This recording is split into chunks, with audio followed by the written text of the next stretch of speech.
ஐயோ அவங்க வந்து பிசிக்ஸ் டிபார்ட்மெண்ட்ல கொஞ்ச நாள் இருந்தார் இல்லையா மினிஸ்டர்? இல்ல நம்ம இன்னொருத்தவங்க இருப்பாங்கல்ல, எங்க மச்சான் ஒருத்தர் இருப்பார்ல, வயசான ஸ்டோர் இன்சார்ஜா இருப்பாங்களா, காளிமுத்து இருக்காப்ல. காளிமுத்து இப்பதான் ரிட்டையர் ஆனாப்ல, இந்த மார்ச்ல தான் retire ஆனாப்ல. Okay.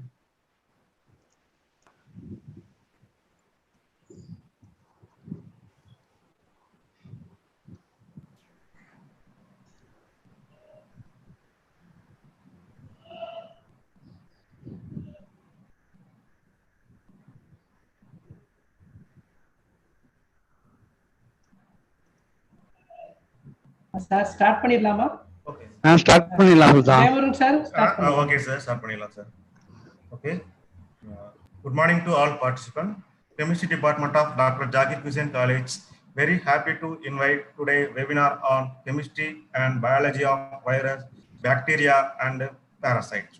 Dear participants, at the end of this session, we display the feedback in the chat box. So participants carefully fill up the feedback form and submit for your e-certificate. This e-certificate may be delivered through your registered email ID within 7 days.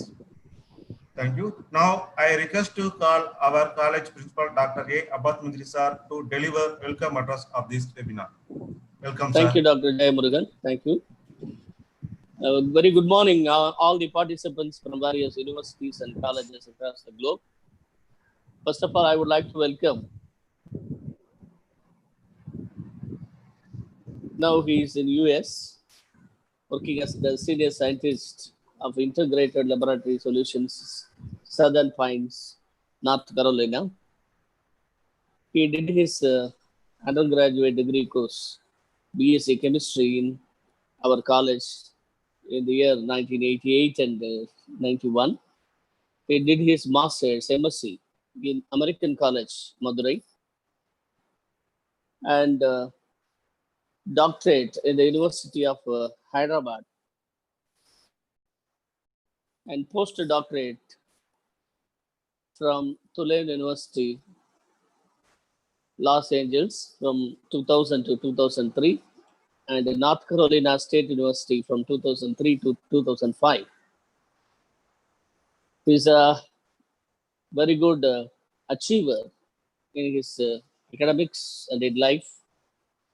Has 15 years of experience in drug discovery and development in human health and animal health areas.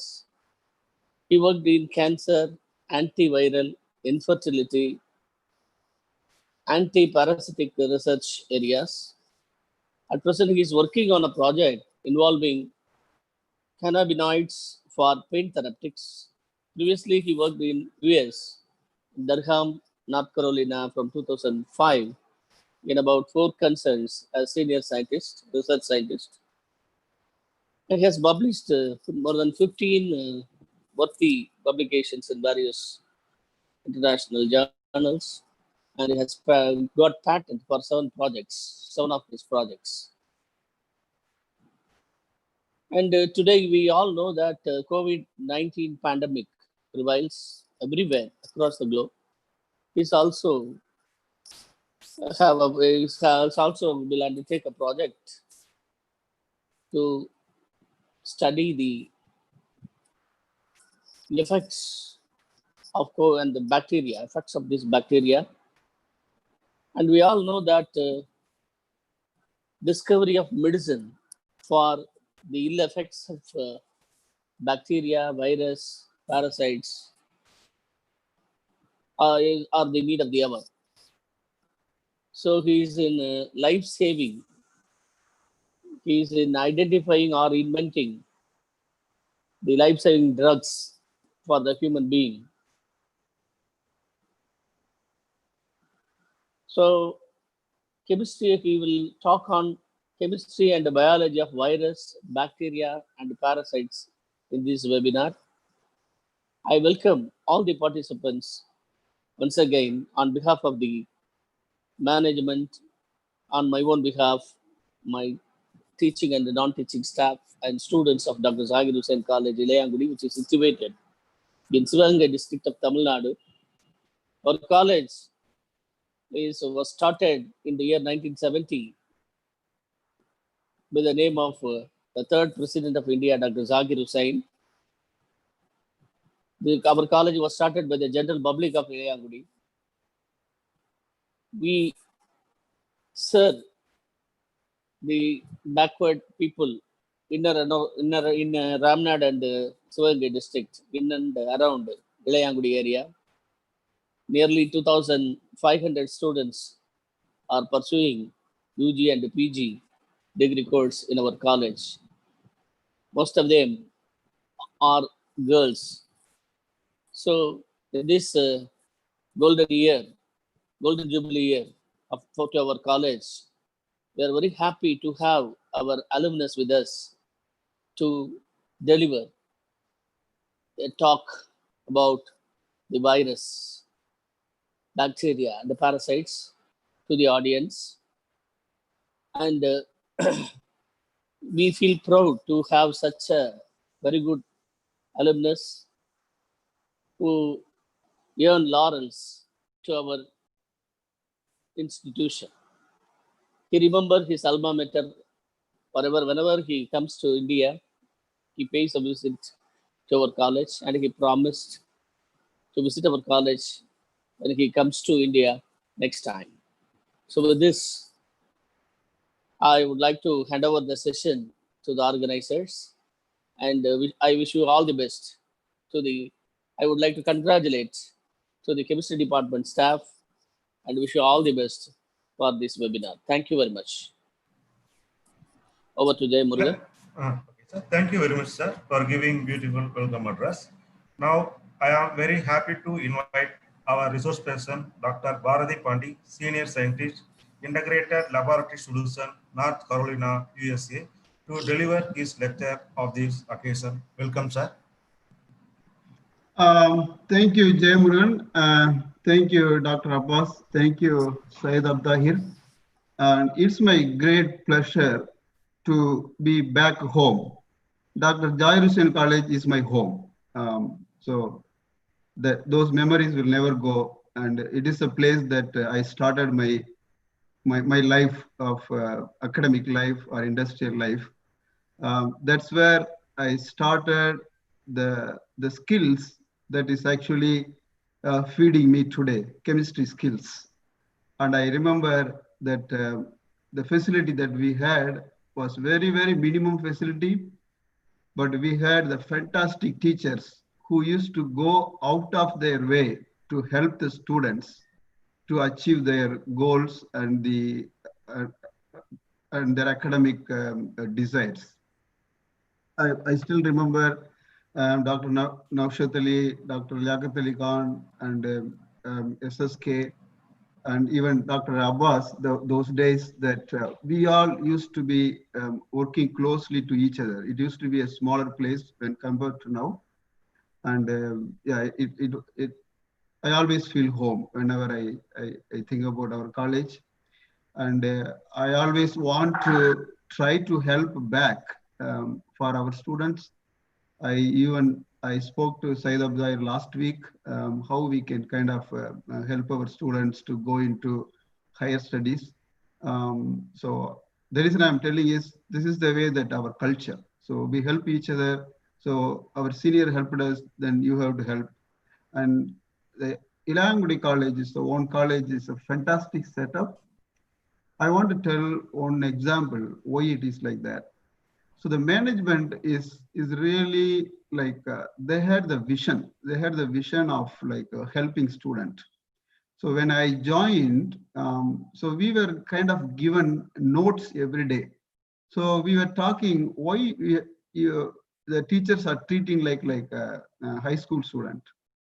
Then the teacher told, a lot of students come from rural area. They may not have the books. So we want to help them giving the necessary study material so that their study won't be affected. This information was instructed from the management to the teacher. So that means the management was very fond of the students' studies and they were caring us. So that is the culture I always remember from Dr. Zakir Husain College. So considering the time, and I would probably start on the topic. So when Dr. Loganathan, who is in Karaikudi, I think he is connected here, maybe, asked me and Abdair, who is actually my classmate, BSc classmate, when they asked me to give a talk, I honestly prepared this talk for the BSc first year, second year, and third year student. I see now a lot of professors and research scholars joined. Put with me if this talk is very, very preliminary for you all. So I just wanted to share some kind of insight in this area of virus, bacteria, parasites, so that our undergraduate, like BSc students, can get some idea. That's how I prepared my talk. So it won't be like a very high level talk, but I just wanted to touch base, like, where we are in this world in terms of virus, bacteria, and any parasites, because it's going to be a threatening for the humanity. And that's why we are all like trying to tackle and work with that. So hopefully I will try to speak slowly. If anybody is not able to follow or understand, please raise your hand, because the whole point of this talk is to share the knowledge and get some knowledge and education.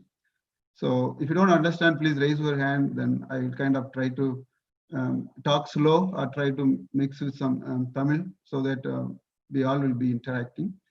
Don't think this is a very formal seminar thing. It's your kind of a classroom, so it will be good for all of us.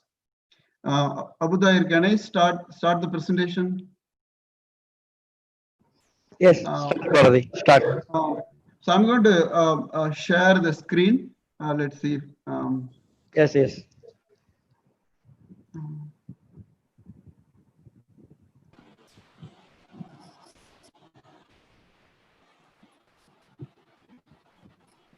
Share the screen, Bharati.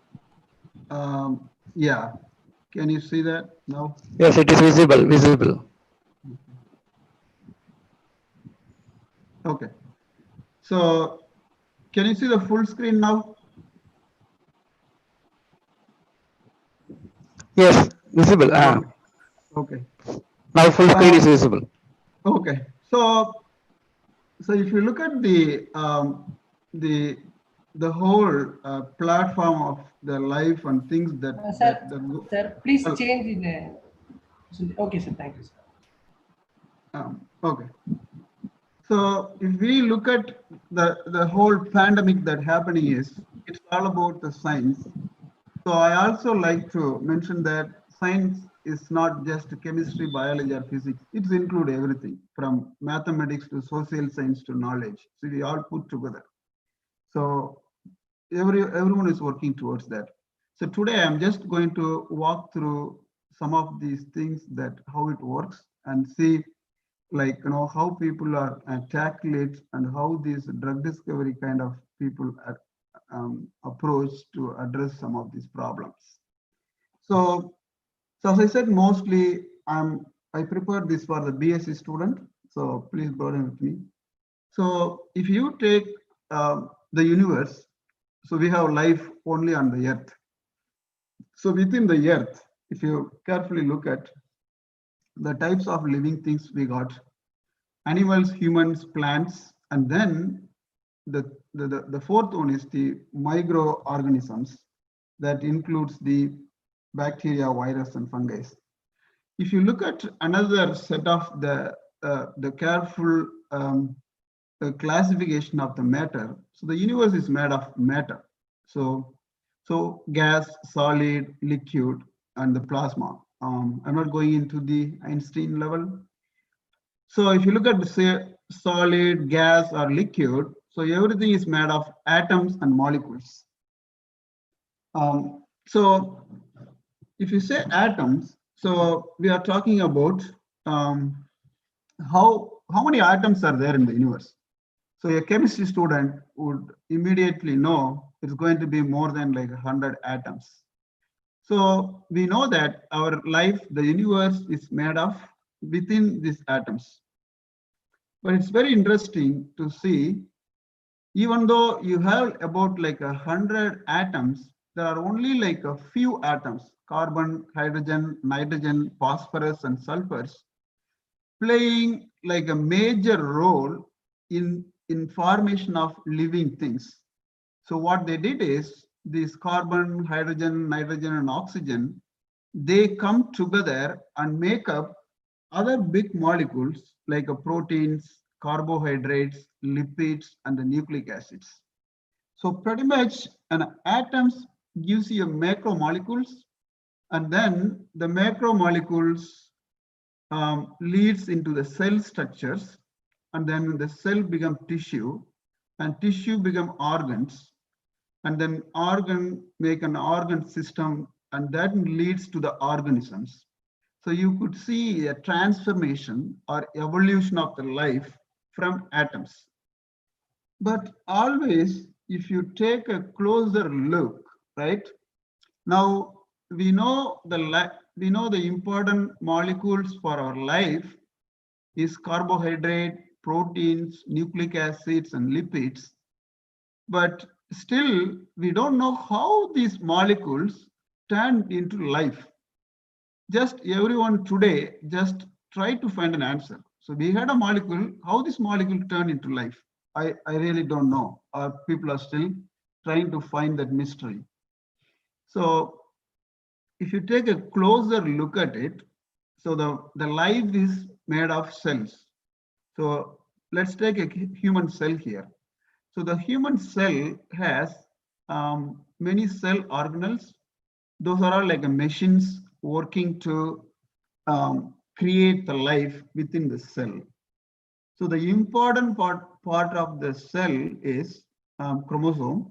So the chromosome is nothing but another big molecules. So if you go all the way down, it's nothing but a DNA double helix, and that double helix is made of chemicals: adenine, guanine, cytosine, and thymine. So what do they do this? So this DNA has genes.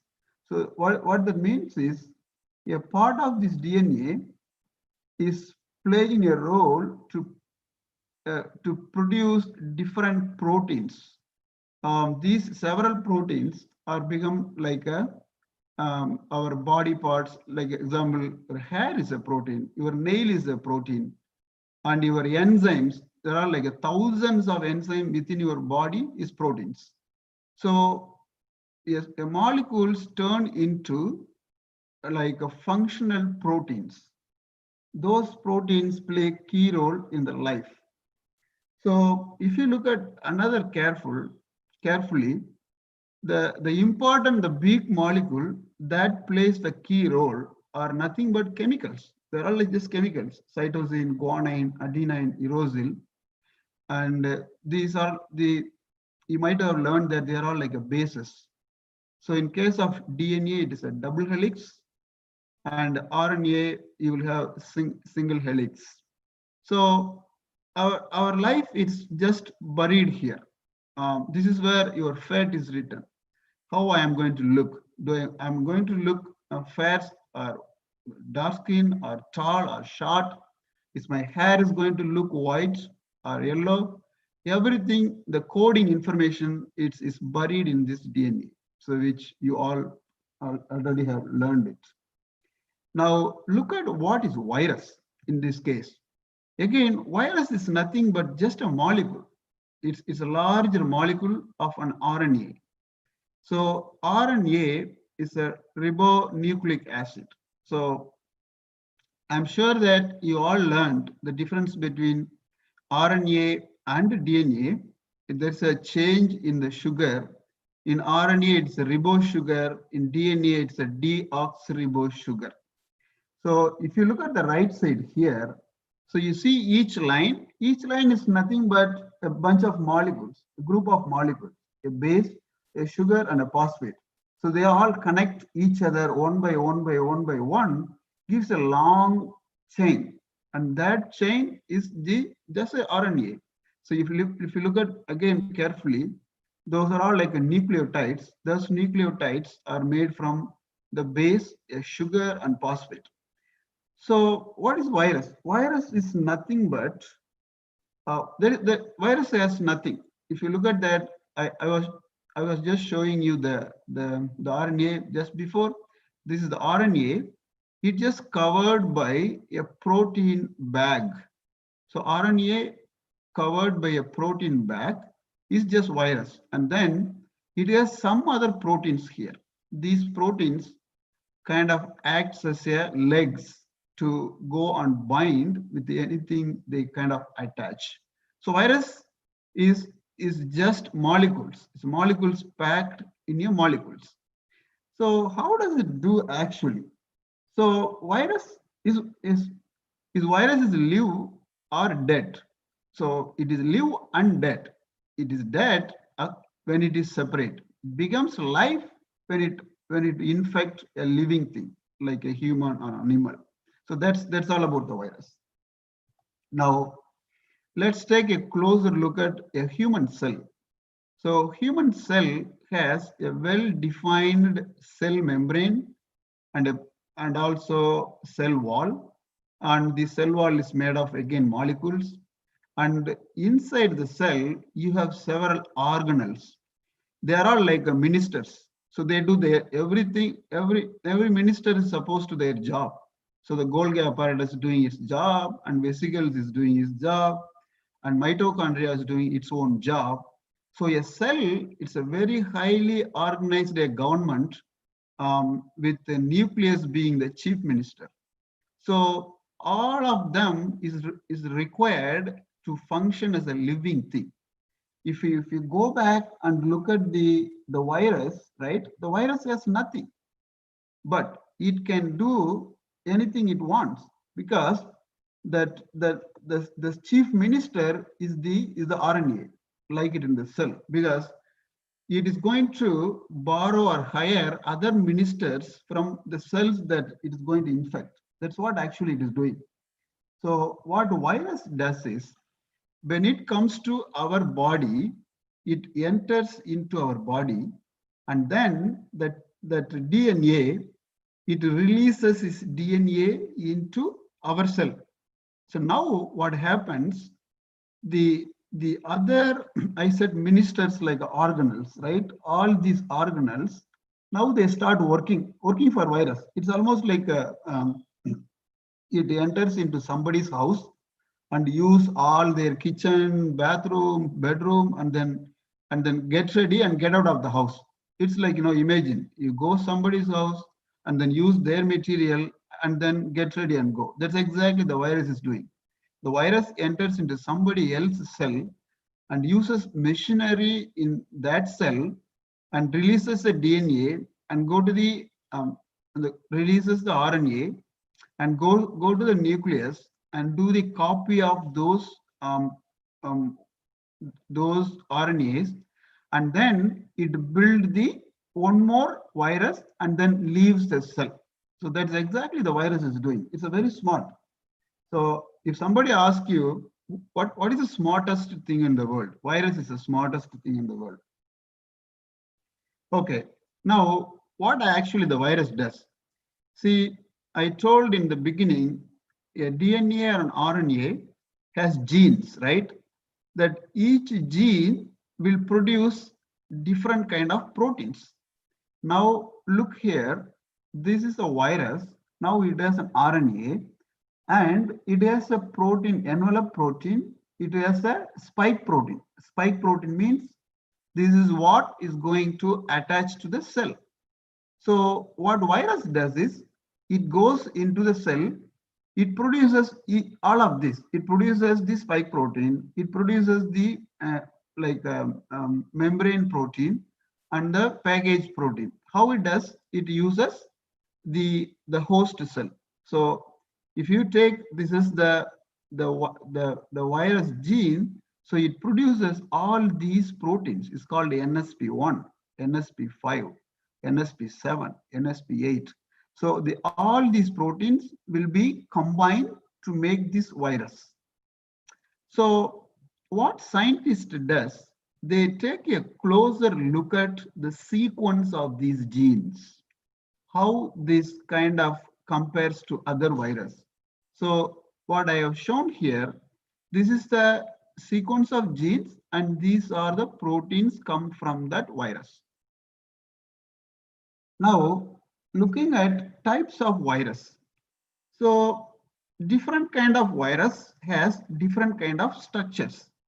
For example, Paraxemoviridae, Benuviridae, Adenoviridae, Rivuridae. So based on their structure and the way they behave, these viruses are named based on them. And like some virus attacks like your liver, so that is called hepatitis C virus. Some virus attacks your immune system, that is called HIV virus. Like that, there are so many different viruses. So today, probably, I'm going to kind of take a little closer look at coronavirus, which we are all uh, like going through right now. So like any other virus, coronavirus is a type of virus. So it belongs to group 4. The order is Nidovirales and the family is Coronaviridae and subfamily is Coronavirinae. The species is human. So what it means is it develops in the human, the coronavirus. Now, coronavirus is a general name. There are like 4 types of coronavirus. So the first type are 229E NL63. These causes very, very mild fever and headache. It doesn't do anything. It just goes away. And then another type of virus called severe acute respiratory syndrome virus. It gives you the problem in breathing. So it was identified in the year of 2002. More than 8,000 people are infected in 26 countries and 800 deaths. And then third one, it's Middle Eastern Respiratory Syndrome virus, MERS. That was identified in 2012 and in 27 countries with 2,400 cases. So these are all like old 3 types of the virus.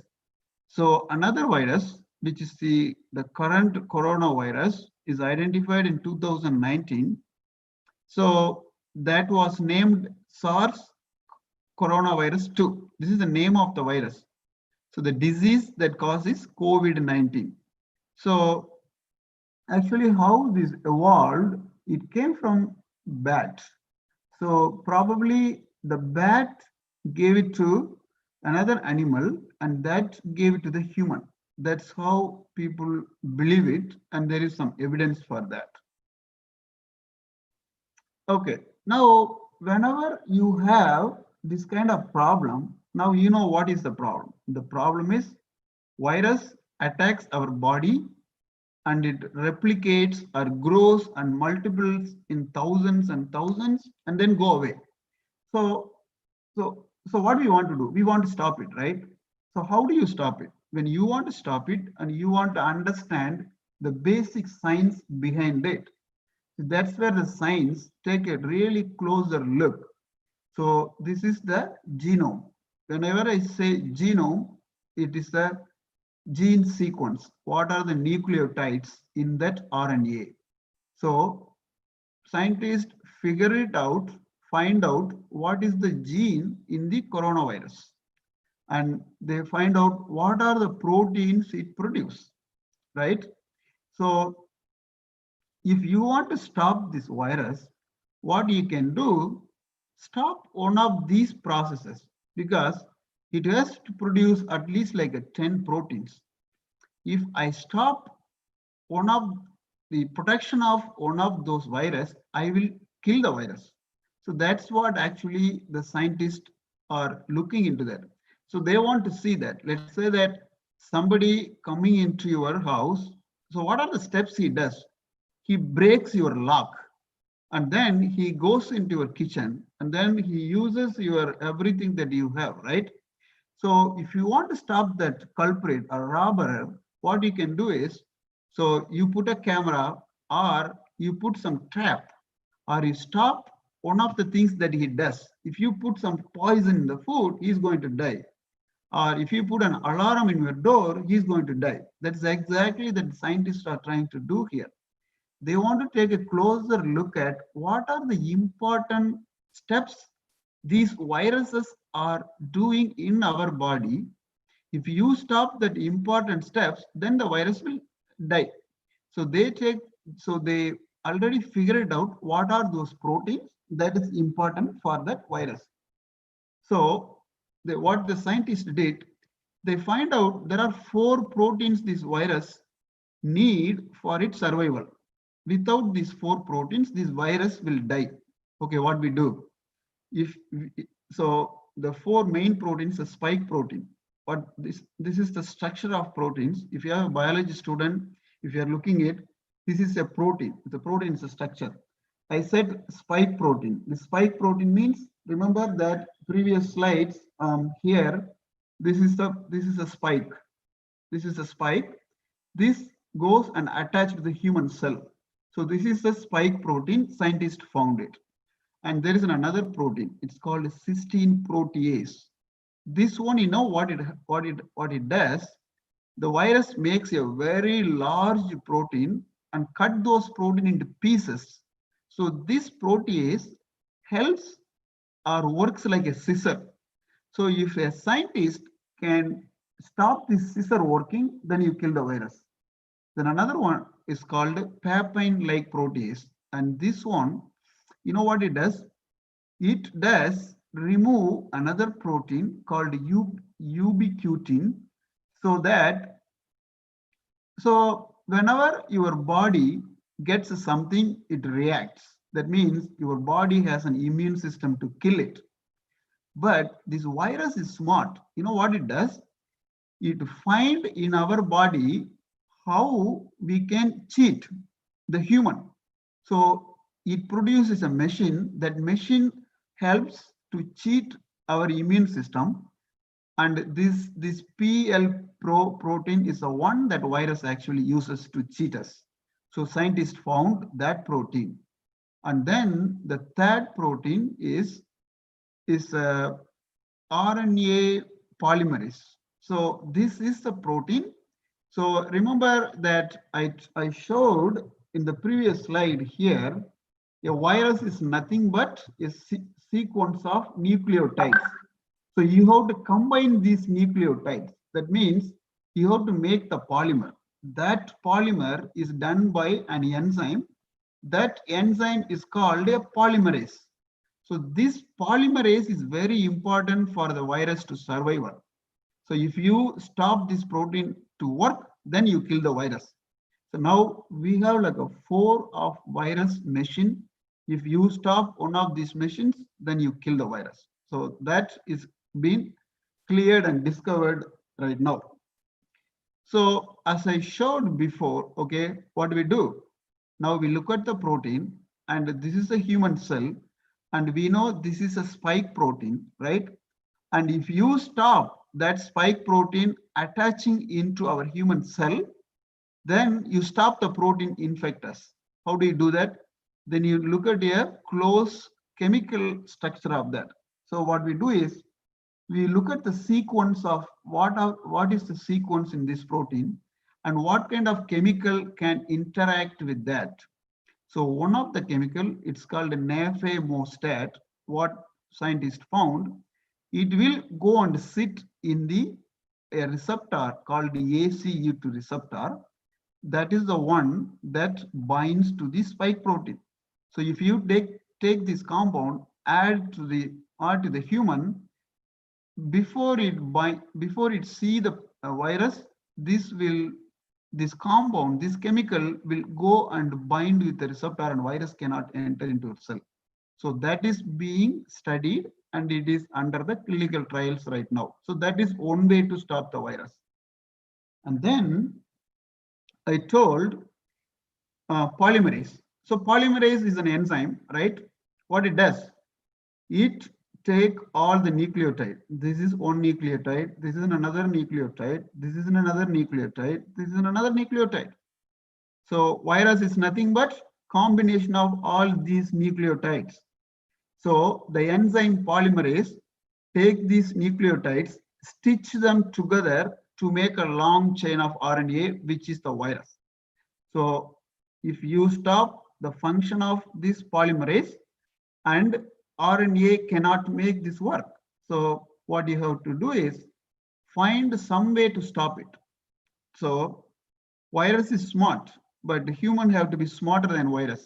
So what scientists try to do it, they want to, so all these nucleotides comes from the food in our body. That's what the RNA does.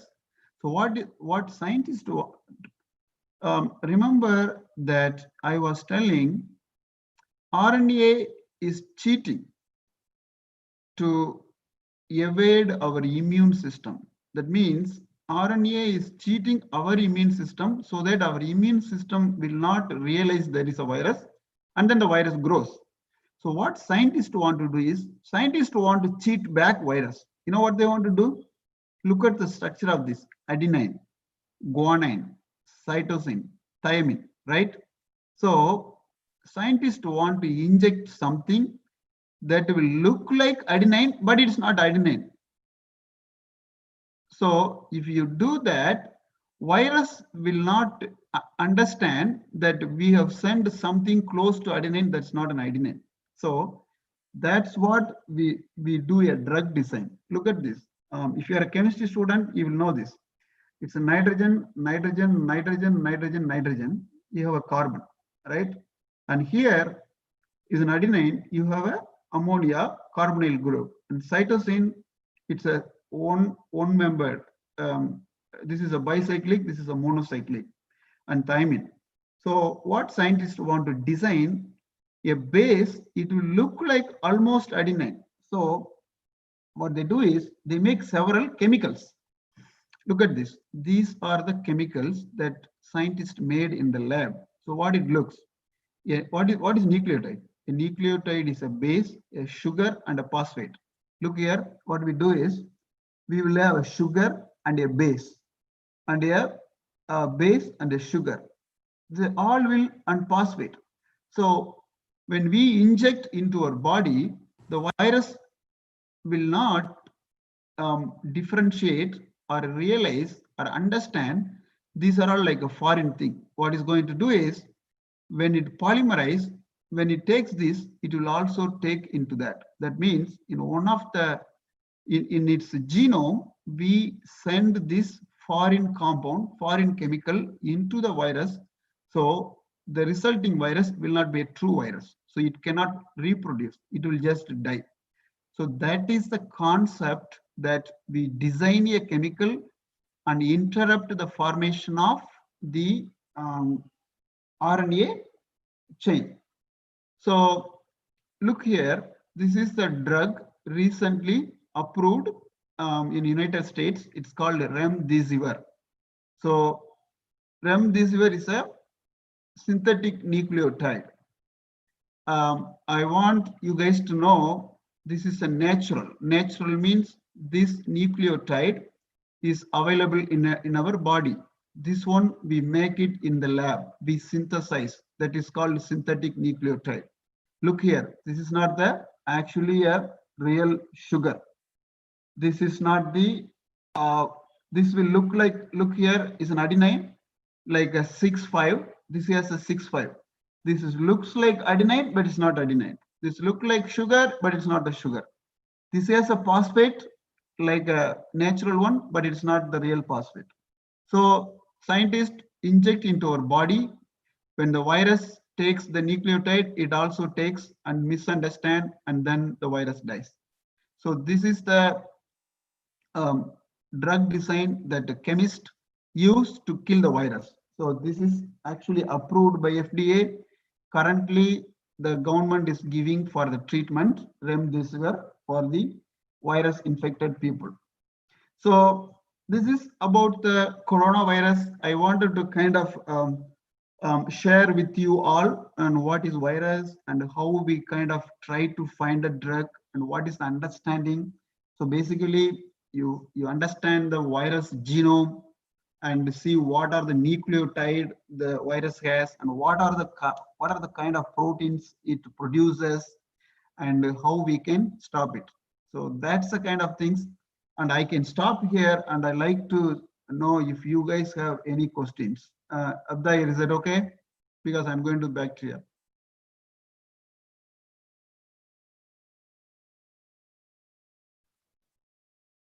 Hello, Abdair, Jay Murugan. Hello. Yeah. Okay. Okay, so I will continue. Yes, continue, sir. Okay. Okay. Yes, continue. Continue. Okay. That's about the virus. Now let's take a little bit into the bacteria. So the difference between bacteria and virus is virus was just a like a protein, sorry, uh, RNA packed into a bag of protein. So virus, so unlike virus, DNA is a full-fledged, a single-celled organisms. So what it has is it has everything it needs to produce. And before going into that, there are like a lot of different varieties of bacteria. You can look at here: Salmonella, Bacillus, Vibrio, Klebsiella, Helicobacter. So based on the shape and their origin, they give a different type of diseases. And that's how we get a lot of disease, because the bacteria itself can survive. Now, unlike virus, if you think about virus, 90% of the virus is bad, and the only thing, so either virus is bad or it doesn't do anything. But there is no good virus for us. There is no good virus. But bacteria is different. In bacteria, we have a good bacteria and bad bacteria. So the bad bacteria, what it does is it infects the humans or animals, and it gives the diseases. Whereas a good bacteria produces a lot of chemicals that our body needs. So right now, the new research is called microbiome. What they do is they take a closer look inside our stomach. So depending on what kind of bacteria that you have in your stomach, and your health is going to be. So that's why they say when you eat a very good amount of yogurt, nama urla we call tairu. So tairu is a very good food because it has a lot of good bacteria.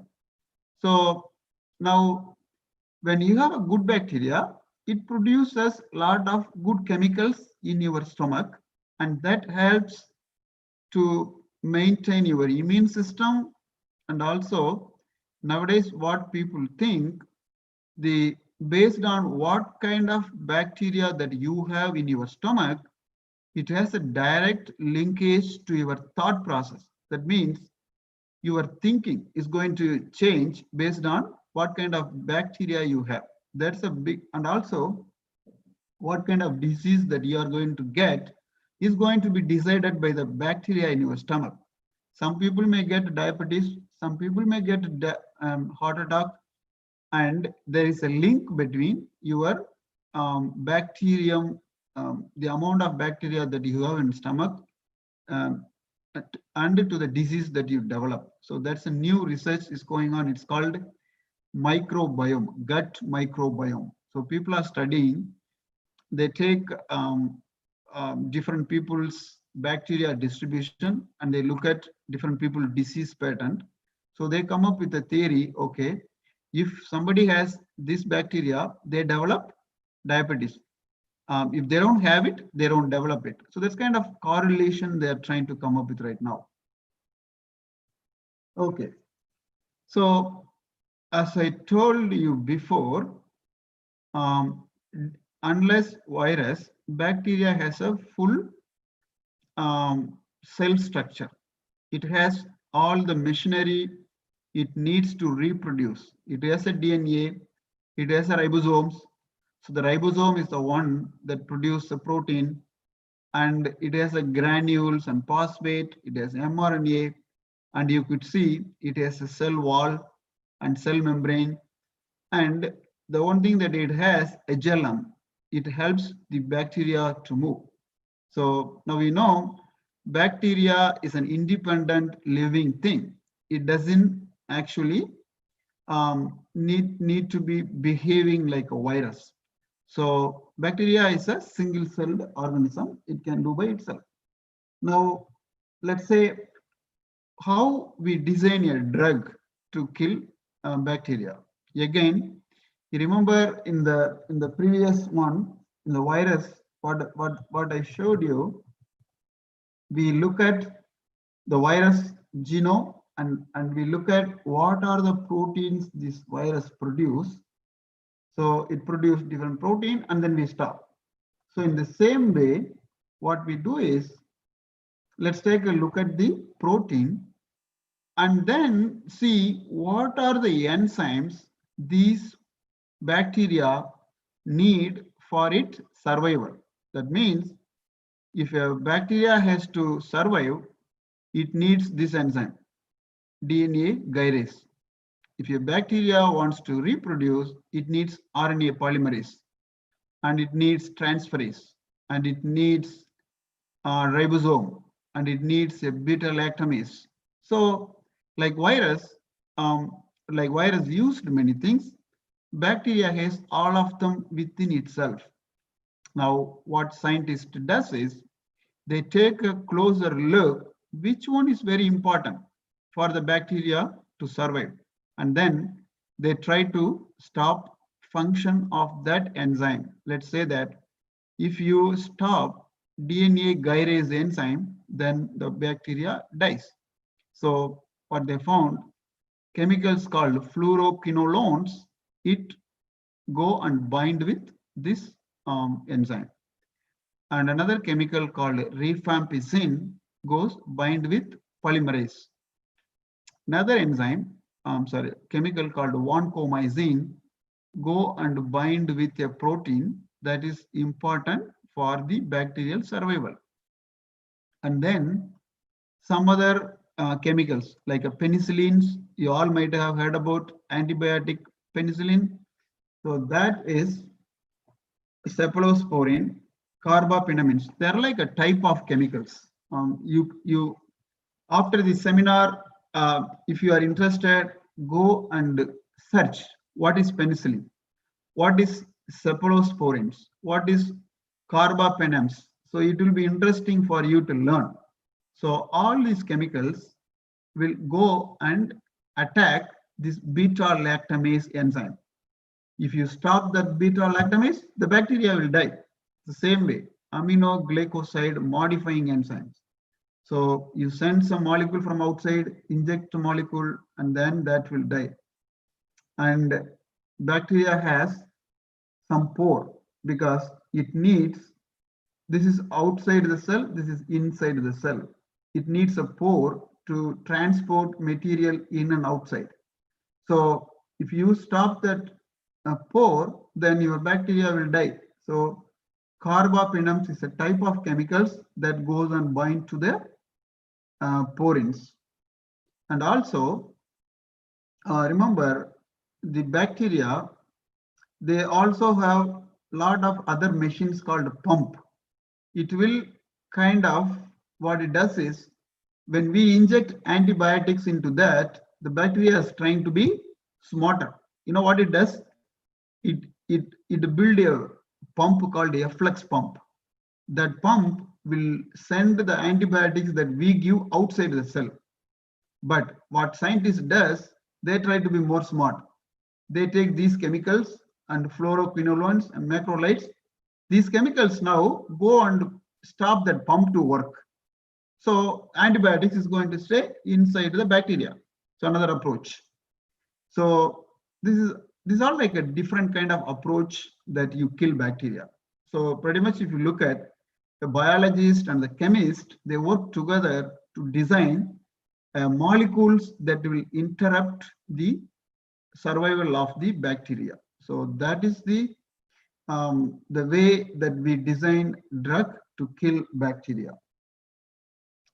So now I was talking about general bacterial drug design. Okay, what is the problem now? So let's say that somebody got a bacterial infection and we give you medicine. Sometimes what happens, these medicines will kill good bacteria also. So there is going to be a problem, right?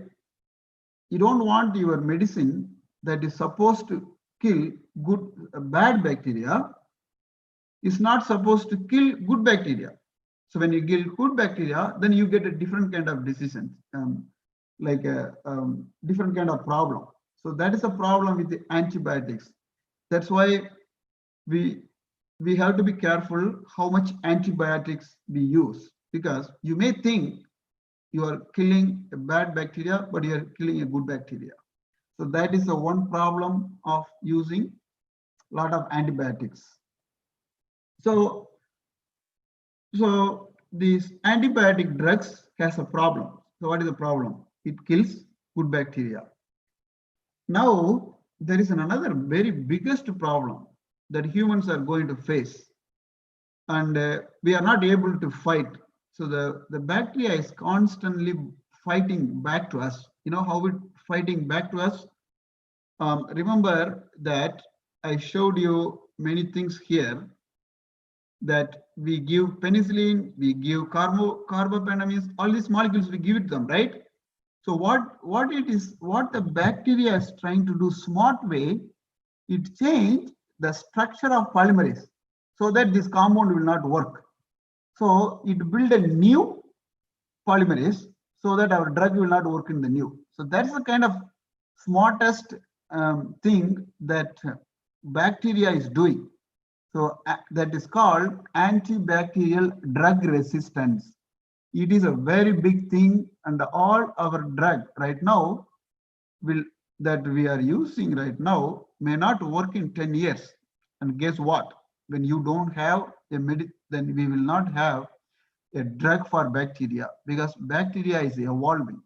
It is making it smarter. It changing its machines.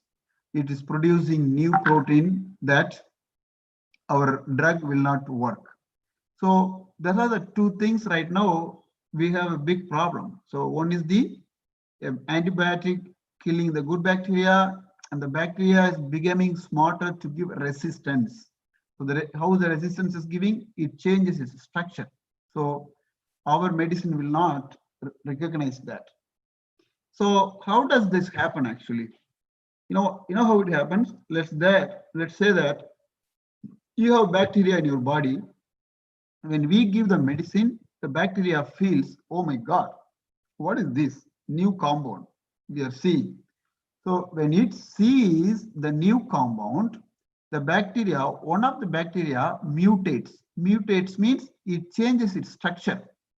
So the medicine will not do anything for that, but it will kill our medicine will kill all of them. But what happened now? One culprit, one bad guy escaped.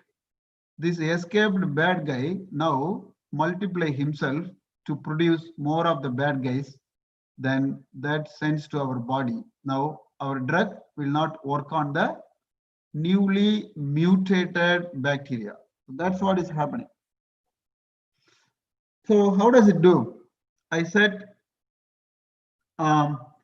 the bacteria will change the structure of an enzyme, or it will produce a new enzyme, so the drug will not attack that. And there is another way. You know what it does? It creates an efflux pump. I think I was just telling before that. So as soon as it sees a drug that we give, it make a pump. That pump will take it and send the antibiotic out of that. So this is a mechanism of antibiotic resistance. I would encourage all of you to study as a hobby what is antibiotic resistance, because today we are facing corona situations. If you look at the carefully, why we are facing, the world was not investing enough money to do new research on viral medicine discovery. Nobody cared. All of a sudden, now we want to discover medicine. The same thing, the antibiotic resistance, not many people are working right now. Maybe after 10 years, it will be like another pandemic, another corona situation, where there will be a bacteria will be attacking all humans, there won't be a medicine. So there is an important reason that the world or the scientific community has to pay attention of overcoming this antibiotic resistance, so that we will not face another pandemic. So now what scientists project, this is 2020. In 2050, if we don't research an antibiotic resistance, the number one death will be because of antimicrobial resistance. Right now, the number one death is cancer, diabetes, diarrhea, road traffic.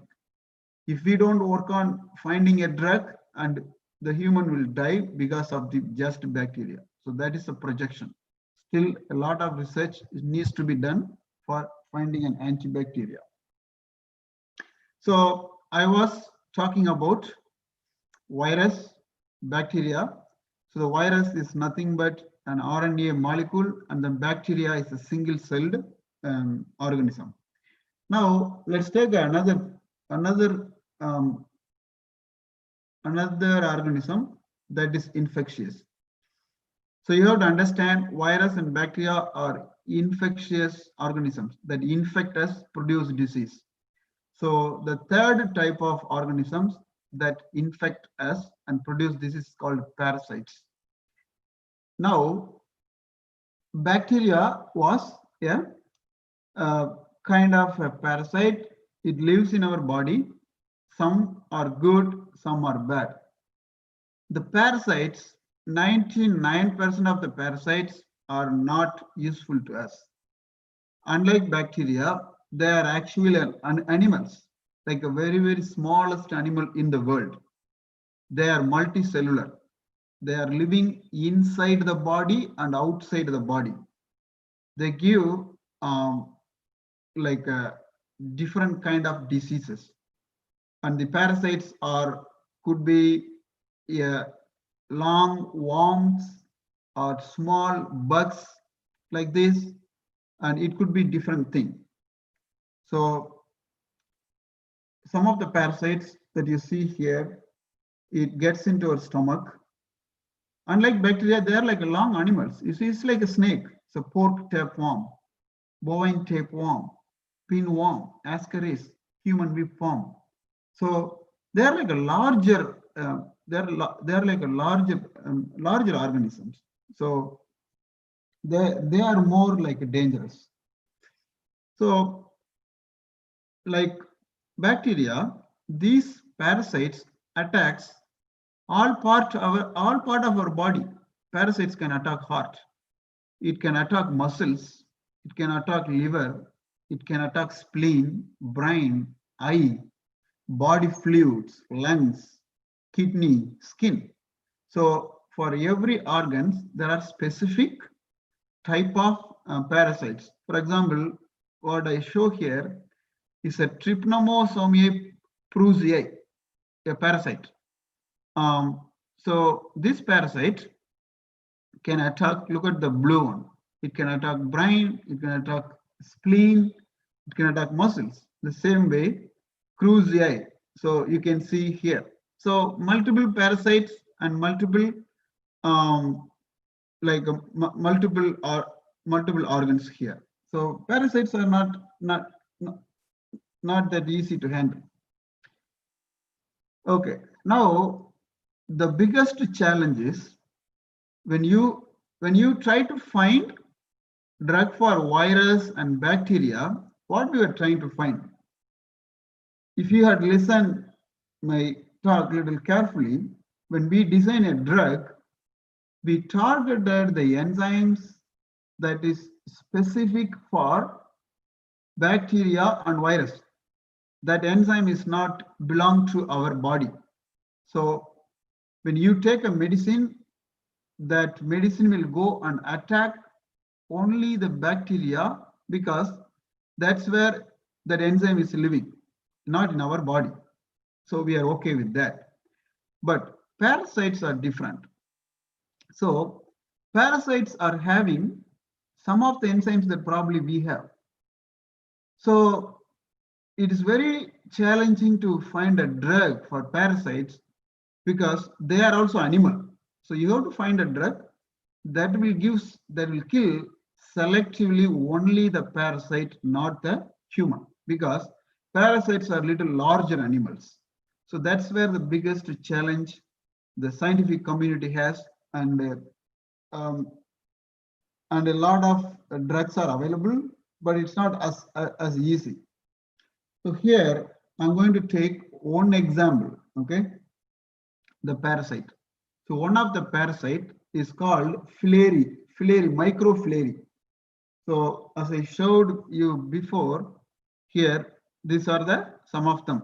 Is a parasite, another parasite, another parasite, another parasite. So one type of parasite is called microflary. So microflary, actually, it has 4 stages. Stage 1, stage 2, stage 3, and stage 4. Like we have a baby grows as a human, and like a what do you call? A teenager become an adult become a old. Same way, this microflaria, L1 is like a baby, and L2 is like a youth, L3 is like an adult, and then it matures. So how it works? These mosquitoes, only a particular type of mosquitoes, will have the babies inside their stomach. When it bites the human, it injects the babies into the human. So what happens now, in the human, that baby will grow as an adult and they will get married. They produce babies.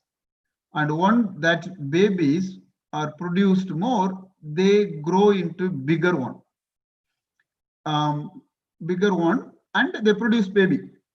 Now your body will have thousands of the babies like one it was in the mosquito. Now what the mosquito does is, so mosquito does 2 things. It injects and suck your blood. It injects a baby and it suck your blood. When it suck your blood, it takes a new baby. So now that new baby will grow into the mosquito. It bites back. So this microflary was one of the is actually the parasite that gave the Yanikal. Namurla we call it as a Yanikal Vyadi. So it's called a lymphatic filariasis. So this was the disease that had a major problem. So there was a one drug people found it. It's called, that medicine is called ivermectin. So look at this structure. If you are a chemist, you know it's a larger molecule. Sugar, and they all tied, and you have olefins around it. And think carefully. This is a chiral. Chiral is a tetrahedral carbon. You have a chirality, trans. Because if this is if this and this is trans, right? If this is a cis, that compound will be different. So it's a very complex molecule. How many chiral center? 1, 2, 3, 4, 5, probably 15 chiral center. It's a very complex molecule. This complex molecule was discovered from like an ocean. In 1960, a Japanese scientist discovered this. Actually, this compound was first discovered as an antibacterial. Later, one thing I want to tell you guys, how in this talk, I did not talk how we discover medicine. I am just talking about basics of virus and bacteria. So how we discover medicine is, you take the bacteria, put it in like probably 100 small bottles, then you treat 100 different chemicals in 100 bottles. So whatever the chemical will kill, then we will identify that as a medicine. So that's how the medicines are discovered. In this case, what people do is, this ivermectin, first they screened it for bacteria, then later they checked whether this ivermectin will kill parasites. So that's how they figured it out. It killed the parasite that caused the Yanakal Vyadi, that lymphatic filarias. So, and also, so that is the one use of this ivermectin. Then another use of ivermectin was another disease called heartworm disease. So what happens is the mosquitoes has this same filarial, small parasites inside. When it bites a dog, it's like a human that goes into the heart of the dog. And when that grows, you see here, like probably 6 feet long larva. Within this happens only inside the heart of the dog. So what people later find out, ivermectin is able to stop the growing of this long worm. So if anybody has a dog, every 6 months they give this medicine to the dog, so that even if the mosquito bites the dog, this disease will not develop into the heartworm disease. So ivermectin has a very two important medical application. One is a heartworm and another one is the lymphatic Anekal Vyadi. So this is just an example. The parasites and the drug discovery. There are so many diseases and so many molecules and so many parasites. I just wanted to kind of give an idea how this parasites and works. So in 2015, this ivermectin got a Nobel Prize for the scientist whose name is I think Tao. Yeah, Yu Tao is the first China-based scientist to win this the Nobel Prize with the I think he or she shared the Nobel Prize with the Japanese. And also another compound called artemisinin. So these two compounds got a Nobel Prize in 2015 for this discovery. Other than these two diseases, and there are other parasites, this ivermectin works. Remember that I was telling how we discover medicine for virus by making new molecules. So scientists took this ivermectin and make changes. If you understand the structure of the compounds, this is a methyl group, this is an ethyl group, this is a pyrene ring, this is an ether. So if I am a scientist, what I will do is, instead of methyl group, I will put an ethyl group. Instead of oxygen, I will put nitrogen. Instead of oxygen, I will put nitrogen. So whenever you change these atoms and the group, you get a new chemical.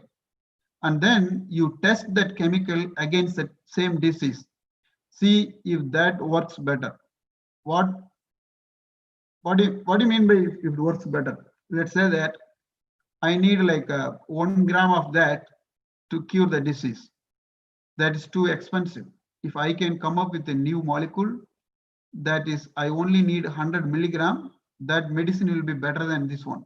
So scientists keep on doing that kind of work. They change the molecular structure, new molecule. For example, you have a double bond here. You have a carbonyl group. You have an oxygen. This is an ester group. So you have an alcohol group. Convert that alcohol into chloride. Convert that ester into amide. Convert that double bond into triple bond. You can take the double bond and make a reaction, add a chlorine. So all these chemical modifications will give you new molecules. That molecules will become a new drug. That is a drug development. Most of the times we do it in that. So the reason is, one of the reasons why do we want to do it? You take the ivermectin. Ivermectin came from a small plant. Let's say that we need a 10 kilogram of that ivermectin. Nobody is going to grow that plant in like thousands of acres to get 100 kilogram or 1000 kilogram. So you have to find a way of making this molecule inside in the lab. So a chemist will look at the structure. He will look at what are the pieces that you can bring and synthesize in the lab. So that's how the drug discovery works. When you find a drug, you will find a drug like a Siddha medicine. Now, you all talk about this Kabasura Kudineer, right? So the Kabasura Kudineer have like probably 100 chemicals. We need to know what is the structure of that chemical that is curing. So when you do that, we identify the compound, but you cannot kill the tree to make a lot. So we synthesize, we look at the chemist, look at the structure and go back to the lab and make it in the lab. So that's how the drug discovery works. So this is, I just wanted to show one of an example that is an important discovery in parasites. So what is the summary? So summary is virus, bacteria, parasites are microorganisms. They have like hundreds or probably thousands of varieties, and the humans are fighting on day-to-day basis. What that means? South Africa, they are fighting because they have different parasites. India, we have different bacteria, and China, they have virus. So its distribution is different, and the genetic makeup is different. So the humans are continuously fighting with these virus, bacteria, and parasites. So as the time goes, as our lifestyle changes, these microorganisms also changing their lifestyle, and they are trying to get smarter to beat us. So definitely more research and development are required to find new medicines. So if you look at the current scenario, everybody is working towards new medicines. They are giving like millions and trillions of dollars. So it all comes to people like you, scientists. So scientists are the people are going to solve the problem. And that's all the thing that I have today. And again, it is my heartfelt thanks. And I was very happy to come and talk. And I want to thank Department of Chemistry, my classmate Abdahir and Loganathan and Jay Murugan and all the faculties, Jawaharlal and Professor Abbas and everyone who made this seminar possible. And I also like to thank you all because you took time and listened to that. Yeah, thank you all. Thanks, Abdahir, and I'm here. Thank you, Bharati. Thank you. Thank you, sir. Thank you for your valuable presentation, sir. So some of the participants asked a question in chat box, sir. Sure, Sultan. Okay. Let me see if I can go to the chat box. Sir, one of the participants, Pooja Rajagopalan, she asked about, sir, can you please tell us about plague? Oh, yeah. Plague was a bacterial infection. It happened in the Surat when I was doing PhD. It's a bacteria. Yeah, it's a bacteria, and we did not have medicine at the time. And there was one medicine called tetracycline antibiotic that was distributed. Yeah, that is again a new strain of bacteria, and scientists did not have a medicine, and they kind of it's an outbreak. I don't know if probably you were all like very young at the time. It happened when I was doing PhD 20 years ago.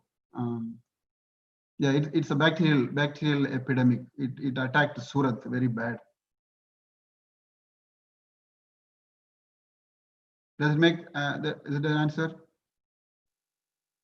Yes, sir. Sir? Yes, sir. Another one question, sir. Sure. Yeah. Mr. Yes, Dinagaran. He asked about how molecular docking helps to discover the drugs. So when you take a protein, so what we do is sometimes we design a molecule. Let me share my my screen. Okay. Share. I'm going to show one thing. Are you guys? Can you see my screen now? I'm sorry. 1 second. Share the screen. Okay. Can you see this? Can you see that? See this? Yes, now fine, Bharati. Can you see this? Yes, sir. It is Yes, yes, sir. Okay. So what we do is, this is a protein, right? So you can see that every single amino acids combine to give proteins. So if you look at these proteins, so it has pockets. So in these pockets, these molecules will go and sit. For example, here you see there is a one small molecule sitting inside the protein. So how the docking helps is, when you look at the protein, this molecule will making a contact with one of these amino acids. So what we do is, we remove this, we remove this molecule. So I remove these molecules. Can you guys see that? So you remove these molecules. Now I will put some other molecule and see which one will make a better contact with these amino acids. So that's called docking. So we use that to make a better molecule. That's a good question. Yeah. So that's a three-dimensional structures of proteins. So remember, you have to do the crystallization of the proteins. You need to have this crystal structure solved. That's another big research. People do PhD on X-ray crystallization of the proteins and solution. Sometimes when you don't have the crystal structures, you can do computer homology. Computer kind of creates a theoretical, a visual on that. Okay.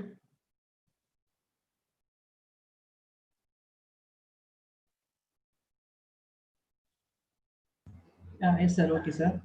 Mm-hmm. Another one question from Dr. G. Rexin. How long it will take for a new vaccine put into common usage? New vaccine? Put into common usage, sir. Are you asking vaccine? Vaccine, yes, sir. Yes, sir. Yeah. So vaccine, so people already started. They're working very, very vigorously. So it will take minimum 1 or 1.5 years. So there are like multiple stages in that. You may be able to discover vaccine quickly. The time that it needs is to kind of confirm whether it works or not. For example, we call it as a efficacy. Let's say that we give the vaccine to 100 people. We want to know how many people get cured. So at least minimum 60% of the people should get cured by the vaccine. If it is below 50%, that means the vaccine is not working. So all this data collection is going to take a time. That's one thing. And then you are going to watch the people who take this medicine are safe. Are they going to get any other disease? Are they going to be okay? So you have to watch these patients and then confirm it is safe. That's going to take a time. And then when you check the first thing, you are going to give in the healthy. You are not going to give the patient directly. And then you are going to give it to the small group of patient. And if you work in the small group, then you are going to give the larger population. And once that you give a larger population, you collect the data. So every time you collect the data, so that is the part it's going to take longer. So you can find a medicine, you can, sometimes people say in third world countries, they don't follow the rules, they directly inject and without telling the patient, collect the data. So you can't do this like openly. There are a lot of regulations. So if you follow the regulation and the rules, it's going to take at least 1.5 years to 2 years.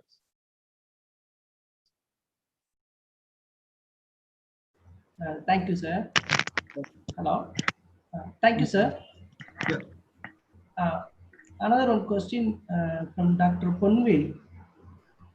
What are difference between gram-negative and gram-positive bacteria?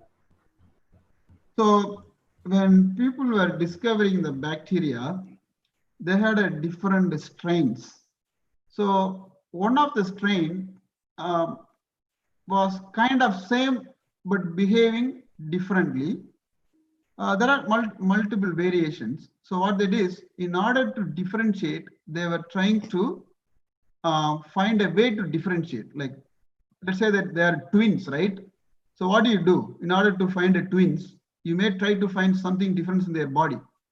Same way, they treated this bacteria in different chemicals, and some of them gave a color and some of them did not give a color. So anything that gave a color is positive. Anything that did not give a color is negative. So it's just it's a strain that reacted positive or negative. People even use, if you are a chemist, you know the TLC, like thin layer chromatography, like is a preliminary way to test your reaction. It's a preliminary way to find out bacteria belongs to this category or that category. So that's called is a gram positive and gram negative. That has nothing to do with the positive or negative charges. Thank you, sir. Yeah. Sir, another one question from Mr. Srinivasan. Sir, can you please tell me about how we can identify the lead compounds to antibiotics or antiviral drugs? Can you repeat the question? How to identify what? I identify the lead compound to antibiotic or antiviral drugs. Oh, how to find a drug? Yes. Compound. Oh, okay.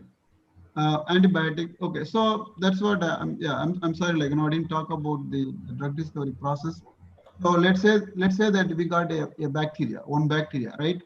See, what we do is we put it in the like it's called 96 well plate. So the plates will have a small wells, like a holes. We put like in all the holes we put the virus, and then we take 100 compounds that is available in the lab. Okay, so then we treat them. So we see which one kill. So whatever kill, that will be the lead compound. So that 100 compounds can come from a natural product collection, like that means like a library of compounds. Every pharmaceutical company will have like hundreds of thousands of compounds in their library, and that's how we get a lead compound. Thank you, sir.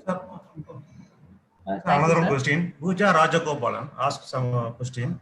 What is the difference between antigen test and PCR test, and how does it help to identify the infected virus? So antibody means like when you infect, your body produces some proteins to kill the virus. So that is antibody, right? And that is a specific one. So we take a blood and see if that has been produced. And the PCR means you take a blood. PCR is the one that I was telling, the genome sequence. They look at the nucleotide sequence. So they break down the RNA of the virus. So that is a kind of confirmatory test. That is more scientific, valid test to do that PCR test. It's a polymerase chain reaction. So what they do is they take your blood, and if you have a virus, you have very little quantity of virus in your blood. They take your blood and find let's say that one molecule of virus RNA from your blood. That one molecule may not be enough to do further analysis. What scientists do it, they multiplied that one molecule into 1,000. They do polymerase chain reaction. That means we take the virus and we produce that virus, actually virus genome, and then they kind of use that. That's a polymerase chain reaction test. Thank you, sir. So another hello, question. Sir. Okay. Okay, ask this question, sir. Yeah, sir. This is Ganesh Pandian from SRM University. Okay. First of all, thanks for enlightening us about the bacteria, virus, and the parasite. My question is, for anti-cancer drug development, it is possible to target cancer cell rather than a normal cell via receptor-mediated drug delivery, like to target folate, folic acid conjugated drugs, or to target CD44 receptor, hyaluronic acid conjugated drugs. These receptors are exclusively expressed in cancer cells, so we can target the cancer cells. Likewise, for COVID, for designing COVID drug, is it possible to target any receptor for virus, not for the ACE2 protein. I'm asking any receptor is designed, approved for targeting the spike protein of COVID virus? Yeah, there are already like a lot of compounds that is in the clinical trial targeting spike protein. It is working. The one of the compound I showed in the slide is a old drug, nafostomate. It is actually working. It is also in the clinical trial by some Japanese company. Okay, it has a binding affinity with the spike protein. ACE2, yeah. Okay, okay, thank you. Okay, sir. Hello. So another one question asked from Dr. A. Sarif. Unlike other virus, why coronavirus is challenge to us? It's a very good question. So, unlike other virus, so this virus developed a mechanism that our body immune system will not detect it for like at least 10 to 14 days. So it cheats our immune system. If you look at our any general like a pathology, when your virus attacks, something called interferon. Interferon is the one that will be produced immediately. So very magically, this interferon is not produced for this virus. So virus developed a mechanism basically to cheat our immune system so that it can kind of multiply by the time our body start defending itself. Thank you, sir, for explanation. Now another question. C. Sivakumar asked, coronavirus molecule or chain molecule or not? Yeah, coronavirus is like any other virus. It's RNA like packed in a protein. Yeah.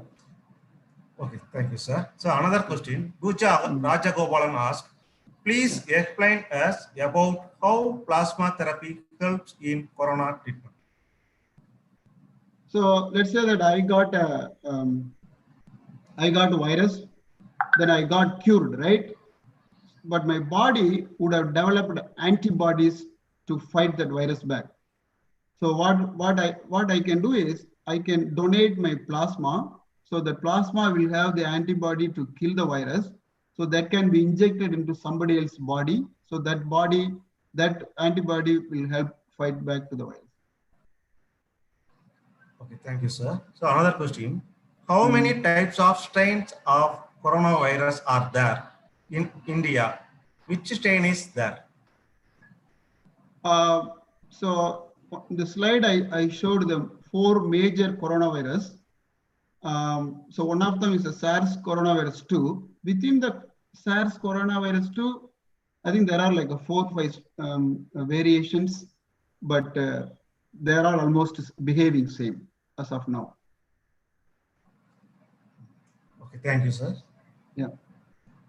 So any other questions participant ask? Yes, sir. One more question, sir.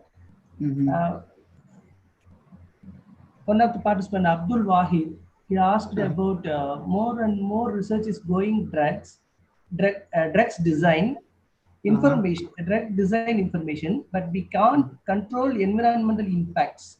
Why? Which environment?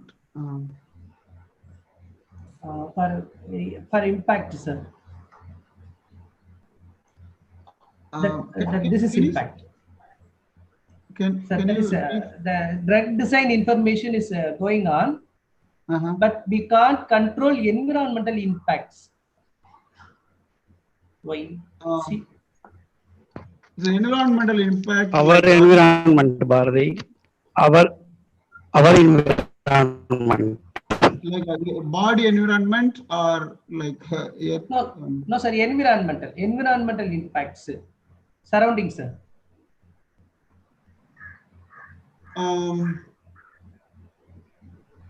It's okay, sir. No problem, sir. I'm sorry. I'm not understanding the question. No problem, sir. Another one question, sir. Yeah, okay. Free from these microbes attack on human, what shall be done? And raise the immunity. How to raise the immunity? Raise the immunity. Yeah, that's all.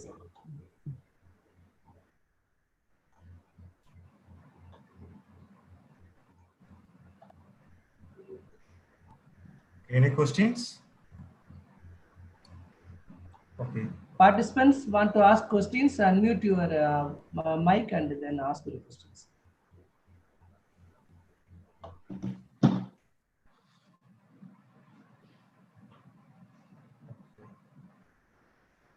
Okay.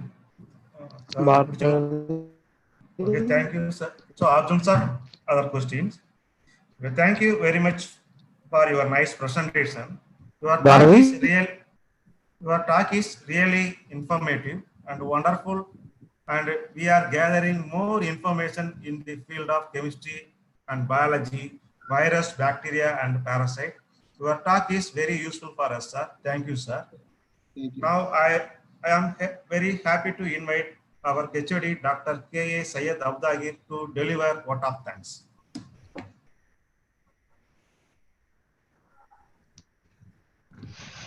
Bharvi? Hi, Abdul. Hello? Okay. Okay, Abdul, sir. yeah. Hello? Yeah, listen, I want some clarification, Bharvi, before vote of thanks. Sure, sure. Whether penicillin is a broad spectrum antibiotics or narrow spectrum antibiotics? Penicillin is pretty much right now is a broad spectrum. Yeah, we give to most of them. Broad spectrum. Yeah. Somebody told it only cure gram-positive bacterial disease. That's why it is called as a narrow spectrum antibiotics. That's why I asked this question. Okay, yeah, I will check on that. I don't remember. Your answer is it is a broad spectrum antibiotics. I have to check. I don't remember. Okay. Then what is the original stage of discovering medicine for coronavirus? What is the current status? Current status, original status. Yeah, current status like now, I think the vaccine will be out end of this year, sometime or January, February next year. And Okay. In US, the government approved a remdesivir. I showed him that. So that is already being given to the people who are in the worst situation, not everyone. And also some of the steroid is working. The steroid is already working. There will be more. Yeah, steroid is working. Okay. Steroid and heparin. So coronavirus patient. Okay. What is the reason for worst situation in US? Hello. Bharvi? Yeah, go ahead. What is the reason for worst situation in US? Actually, it is not only in US. Probably US is perfectly detecting and counting the numbers than others. The situation is probably properly testing. Everywhere same. Yeah. We have to report properly. Other countries are not maybe reporting. Yeah. Properly. Yeah. Okay. Yeah, it is my guess. Yeah, it is my guess. I am very happy to. Okay. Thank you, Bharvi. I am very happy to deliver vote of thanks. My sincere thanks to President, Secretary, Treasurer, and Managing Committee member of Dr. Husain College, Ilayangudi. Then I thank to Dr. Abbas Mandri, Principal, Dr. Husain College, Ilayangudi, for his excellent welcome address. Then I thank my dear friend and my classmate, Dr. Bharati Pandi, for his excellent 1 hour session about virus, bacteria, and parasites. We learn lot of information. It is very useful to students. We learn about what is virus, what is bacteria, what is parasites, then what are the difference between virus, bacteria, and parasites, then how to detect virus, bacteria, and parasites, what are the types of virus, bacteria, and parasites, then how to cure the disease caused by virus, bacteria, and parasites, how to drugs are developed, how to cheat the scientist virus, bacteria, and parasites. Then we learn about polymerase. then how to interrupt the polymerase. Then we learn about some medicines, especially for Yannickel disease and other things. So we learn lot of things, Dr. Bharati. So wholeheartedly, I thank you very much once again, Dr. Bharati Pandi, for his excellent webinar. Thank you very much. Thank you very much, Bharati. Then I thank all the participants. Without participants, no webinar is there. So every time the participants are registered large numbers, I am really thank all the participants. Then I thank my dear colleagues, that is my team, that is coordinator, Professor S.P.A. Jafarullah Khan, convener, Dr. K. Sultan Sayyid Ibrahim, assistant coordinator, Dr. R. Jayamurugan, then organizing secretaries, Dr. A. Afroz and Professor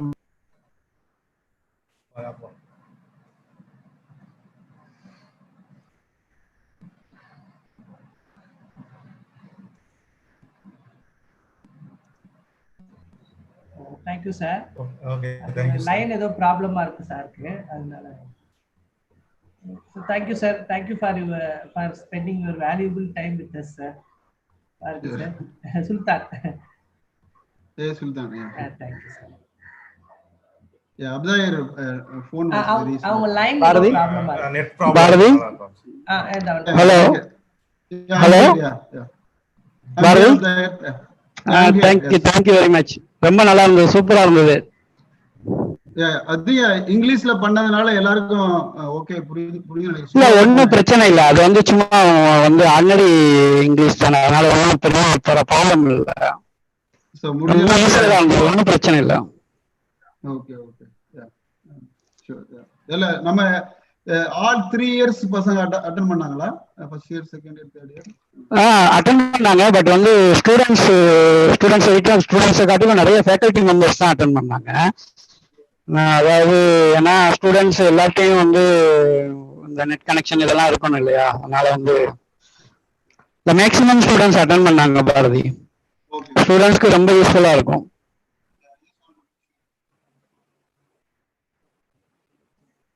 hello, கேக்குதா? கேக்குது. சரி, okay Bharathi. Late night ஆயிடுச்சுன்னா இப்போ மணி என்ன, 1:30 அல்லது 1 o'clock? Okay, thank you very much. இன்னைக்கு okay.